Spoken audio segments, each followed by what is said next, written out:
morning, guys. Good Monday morning. Happy Monday morning. Blessed Monday morning. I wanted to come on here as usual and give you your morning word of encouragement, especially for a Monday when it's rainy here. Sometimes my emotions kind of go with the weather, so feeling kind of a little down this morning. But sometimes I have to get on here to encourage not only you but encourage myself. And I actually got this word this morning about 2:30. So the thing I wanted to tell you today is to stop telling God why you can't do something for Him. A lot of times we're like, well, I've done this in my life, I've done that.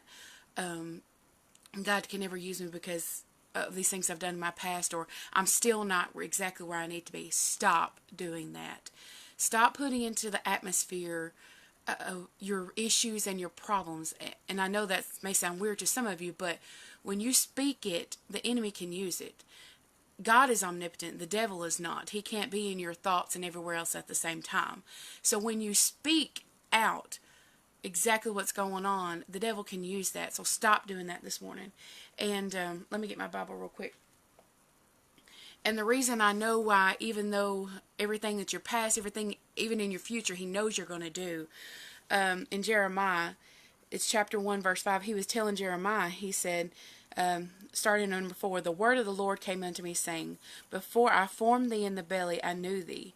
And before thou camest forth out of the womb, I sanctified thee, and I ordained thee a prophet unto the nations. He's telling Jeremiah, before I even formed you, I knew you. I knew what you were going to be. I knew what you're going to be tomorrow, the next day, 5 years down the road. So if He knows that, He knew that before He called you for your purpose. So stop telling God why you can't. Stop saying, God, 13 years down the road, I was a drug addict, and sometimes I still have the taste for it in my mouth, even though you've delivered me. Stop telling Him, God, I suffer with having problems with, Lord, sexual sins, anything like that. It doesn't matter. It doesn't have to be drugs or sex. It's anything that you do that you tell God, God, I can't. Or fear. Fear is a big thing that we talked about last Thursday. Don't let fear stand in the way of you doing what God has called you to do.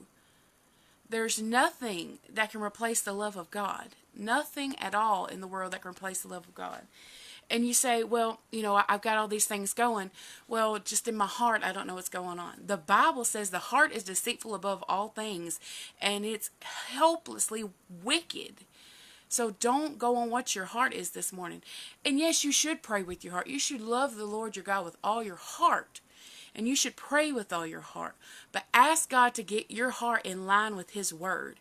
That way, with what you're wanting to do, what He has called you to do gets in line. Because everything is about alignment with God. This morning, I hope and just pray that you were encouraged a little bit by this. Call out your calling. That's what a pastor at our church said one time, an evangelist. He said, you've got to start calling out your calling.